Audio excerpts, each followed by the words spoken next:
Hello viewers, আসসালামু আলাইকুম। আপনারা সবাই কেমন আছেন? আশা করি সবাই অনেক অনেক ভালো আছেন। তো আমরা সবাই প্রতিদিন কম বেশি হোয়াটসঅ্যাপ ইউজ করি, কিন্তু আমাদের হোয়াটসঅ্যাপে কিছু সমস্যা দেখা দেয়। আজকে দেখাবো যে হোয়াটসঅ্যাপে কিভাবে ফটো অথবা ভিডিও অটোমেটিকলি ডাউনলোড হয়ে আপনার গ্যালারির ভিতরে চলে আসে। তো হোয়াটসঅ্যাপে এটা হচ্ছে একটি অন্যতম সমস্যা। তো এটা খুবই একটা বিরক্তিকর যে হচ্ছে এই গ্রুপ যেসব ফটো আছে অথবা কেউ যদি আমাদের কোনো ফটো অথবা ভিডিও সেন্ড করে, তো সেই ভিডিও অথবা ফটো আমরা মানে ডাউনলোড করি না, কিন্তু তারপরও এগুলো ওপেন করলেই অটোমেটিকলি ডাউনলোড হয়ে আমাদের গ্যালারিতে সেভ হয়ে যায়। তো আজকে সেটাই দেখাবো যে এই সেটিংসটি কীভাবে আপনি অফ করবেন।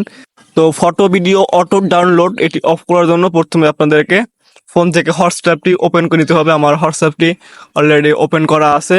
ওপেন করার পর দেখতে পাচ্ছেন উপরে থ্রি ডট আইকন, তো আপনি থ্রি ডট আইকনে ক্লিক করবেন। থ্রি ডট আইকনে ক্লিক করার পর এখান থেকে একদম নিচে দেখতে পাচ্ছেন সেটিংস অপশন, আপনি নিচে সেটিংসে ক্লিক করে দিবেন। ক্লিক করার পর এখানে আপনার সম্পূর্ণ অ্যাকাউন্টের সেটিংসগুলো শো করবে। এবার আপনি স্ক্রল করে নিচে চলে যাবেন। নিচে চলে যাওয়ার পর এখান থেকে একটি অপশন দেখতে পারবেন যে স্টোরেজ অ্যান্ড ডাটা, নিচে লেখা আছে নেটওয়ার্ক ইউসেজ অটো ডাউনলোড। তো আপনি এই স্টোরেজ অ্যান্ড ডাটা ওই অপশনটিতে ক্লিক করে দিবেন। ক্লিক করার পর এখান থেকে একটু স্ক্রল করে নিচে চলে যাবেন। নিচে দেখতে পাচ্ছেন যে এখানে মিডিয়া অটো ডাউনলোড সেটিংস। তো এখান থেকেই আমাদের কিছু সেটিংস অফ করতে হবে, তো সেটাই দেখাবো। তো এরপর দেখতে পাচ্ছেন এই সেটিংসের নিচে লেখা আছে হোয়েন ইউজিং মোবাইল ডাটা এবং হোয়েন কানেক্টেড অন ওয়াইফাই। এটা হচ্ছে ওয়াইফাই এবং মোবাইল ডাটা মানে এমবি, এটা হচ্ছে আলাদা সেটিংস। তো আলাদা সেটিংস দুটো আলাদা আলাদাভাবেই আমি দেখাবো। তো প্রথমেই আমি এখান থেকে হোয়েন ইউজিং মোবাইল ডাটা ওখানে ক্লিক করলাম। ক্লিক করার হোয়েন ইউজিং মোবাইল ডাটা, তো এখান থেকে দেখতে পাচ্ছেন যে ফটোস, একদম উপরে ফটোস, ওটি শুধু টিক মার্ক করা।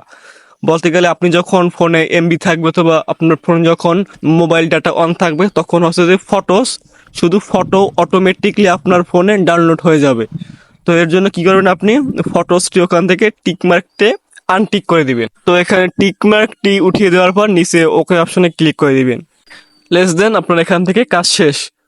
এরপর দেখতে পাচ্ছেন যে নিচে হোয়েন কানেক্টেড অন ওয়াইফাই। তো আপনি কি করবেন, এরপর হোয়েন কানেক্টেড অন ওয়াইফাইতে ক্লিক করবেন।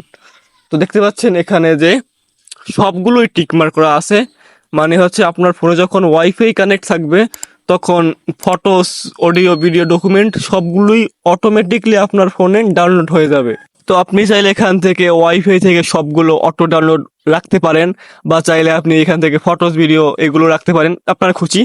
তো আমি দেখানোর জন্য আমি এখানে সবগুলোই আনটিক করে দিলাম, কারণ আমার ফোনে এমবি দিয়েও কিছু ডাউনলোড করার প্রয়োজন নেই এবং ওয়াইফাই দিয়েও এগুলো অটো রাখার কোনো প্রয়োজন নেই। তাই আমি সবগুলো অফ করে সিম্পলি নিচের ওকে বাটনে ক্লিক করে দিলাম। তো এরপর আপনি দেখতে পাচ্ছেন এখানে হোয়েন ইউজিং মোবাইল ডাটা, এখানেও লেখা আছে নিচে নো মিডিয়া, এবং হোয়েন কানেক্টেড ওয়াইফাই এখানেও লেখা আছে নো মিডিয়া। মানে হচ্ছে আমার অটো ডাউনলোড মোবাইল নেটওয়ার্ক থেকে অফ হয়ে গিয়েছে এবং ওয়াইফাই থেকেও অফ হয়ে গিয়েছে, এখন আর অটো ডাউনলোড হবে না।